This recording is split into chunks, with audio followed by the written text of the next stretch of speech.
Having previously cruised from Fradley out to Rugeley, we find ourselves once again aboard the beautiful Wee May as we travel out to Tixall, which is out by Stafford. So Rugeley was good. I hope you liked all the interesting facts about Armitage Shanks and Armitage Tunnel, sandstone crumbling. What else? Spode House from the Spode family. A little bit about power station there. All in all, Armitage into Rugeley, all quite interesting stuff. A bit of urban canal stuff, and at times you wouldn't believe that you were actually anywhere near an urban area. Quite tall trees everywhere. You couldn't see the power station most of the time. You couldn't see the main road most of the time. It's very interesting.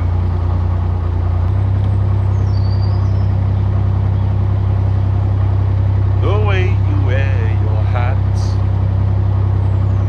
the way you sip your tea, the memory of all that. No, they can't take that away from me. The way you smile just beams, the way you sing off key, the way you haunt my dreams. No, they can't take that away from me.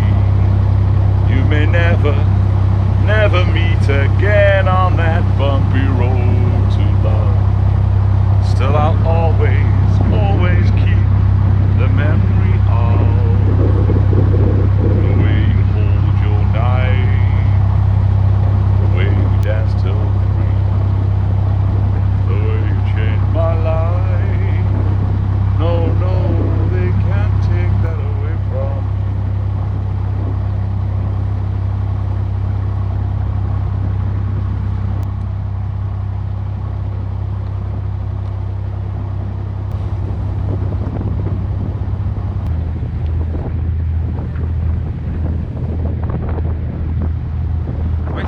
To cheer up a bit.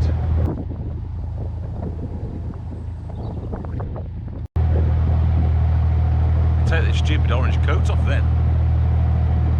Just about all of my videos so far I've had me wearing a stupid orange coat.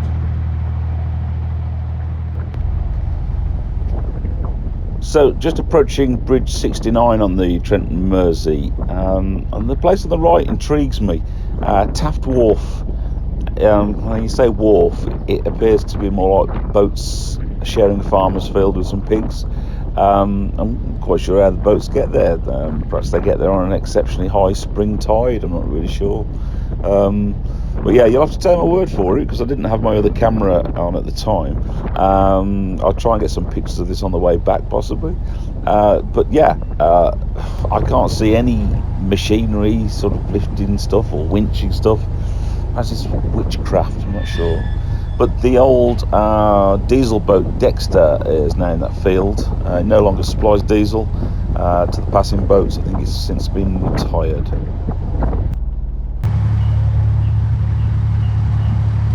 That's an old circus trailer. It's bizarre what you see in fields.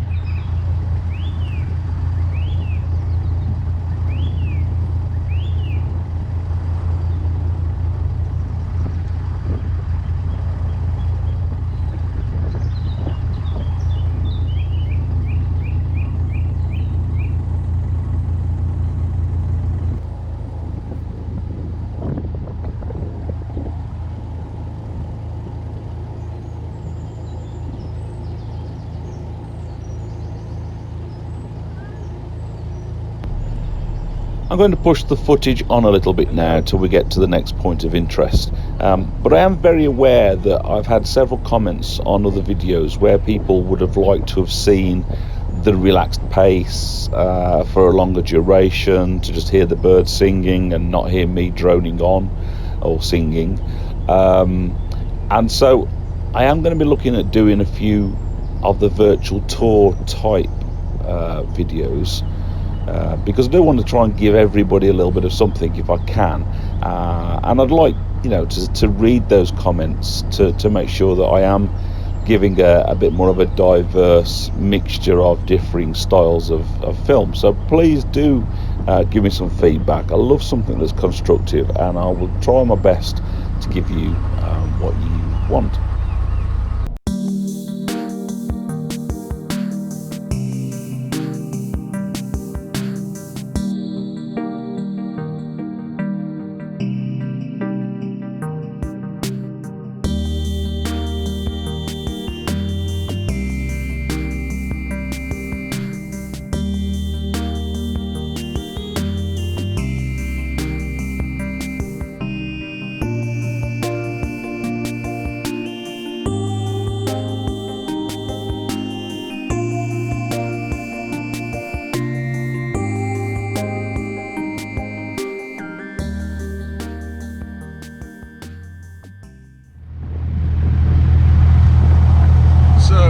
To Wolseley Bridge now, and then from Wolseley Bridge we'll be heading towards Great Haywood.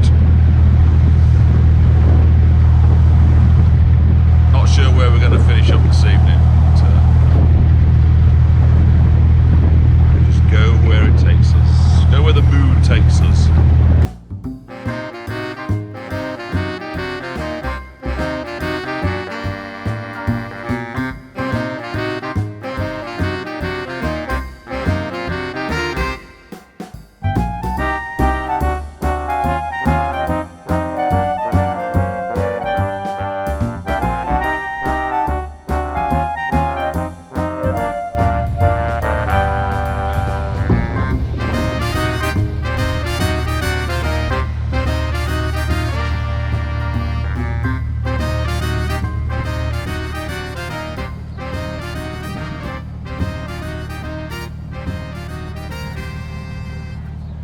Colwich is a pretty little village between Wolseley Bridge and Great Haywood.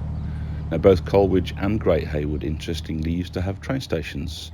Looking at some of the buildings here on the right, it's now pretty obvious that they're there due to the railway. In fact, it may well be what was the old station. But Colwich Station actually opened in 1847 and was closed in 1958. Great Haywood was opened in 1887 and closed in 1947.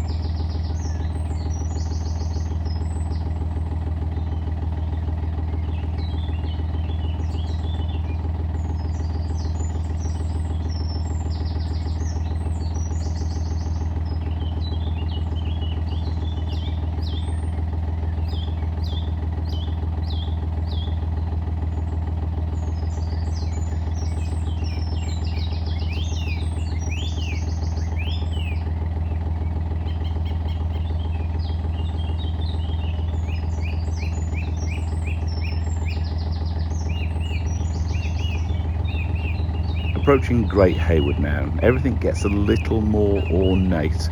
We're kind of in the grounds of a stately home. Shugborough Hall is just to the left over the fields. So yeah, very nice ironwork on this bridge here, and the actual stone bridge when we get to the lock is quite a pretty affair as well. Now that particular lock at Hayward, always quite a popular lock, walkers and children, dog walkers, so you very often have spectators there, so you try not to make mistakes.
coming up to a change of canal now. We're about to do a left turn onto the Staffordshire Worcester canal, so we'll leave the Trent and Mersey canal.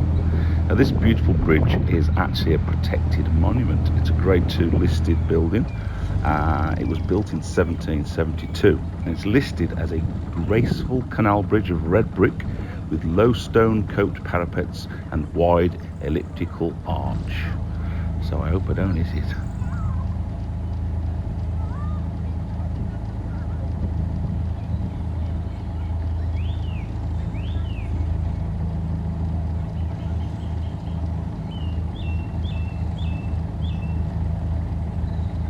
See all the Anglo-Welsh holiday boats sitting idle on the right here, all awaiting government go-ahead to begin operating. Hopefully within the next week or two that may well be happening. Let's hope so.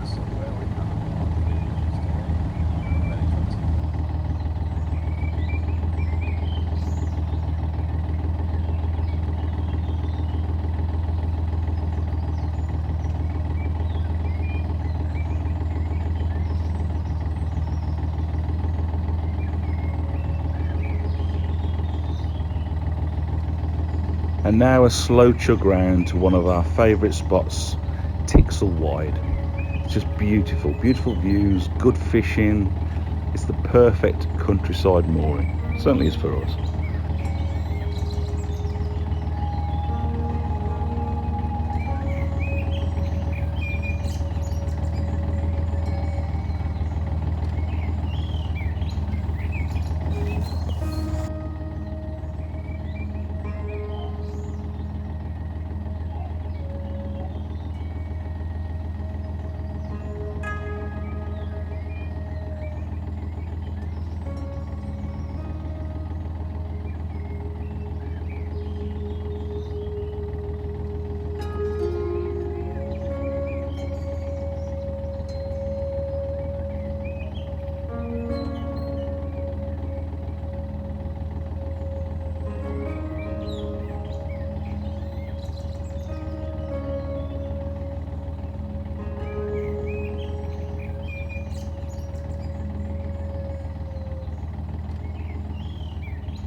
It's just such a wonderful expanse of water. It's flanked by sort of tall reeds and grasses. It's more like a mere. And it was actually created in 1771 after the inhabitants of Tixall Hall, they gave permission for the canal to cut through the land, but they did insist that they had a beautiful view to look out on, so therefore they made it into a lake.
So only the 16th century gatehouse survives. I mean, that's the gatehouse. Look at it. You imagine what the actual house was like. Well, that was demolished in 1927. Now, an interesting fact with this, the hall in 1586 was used as a prison for 2 weeks for Mary, Queen of Scots. So thanks again for watching, I really do appreciate it. If you haven't already, then please do subscribe. If you've enjoyed the video, please press like, and by all means comment. I love to read your comments and I always try to reply. Also click on the bell for notifications of future natterings. My next video will show our little visit to the Shroppy. Thanks again and goodbye for now.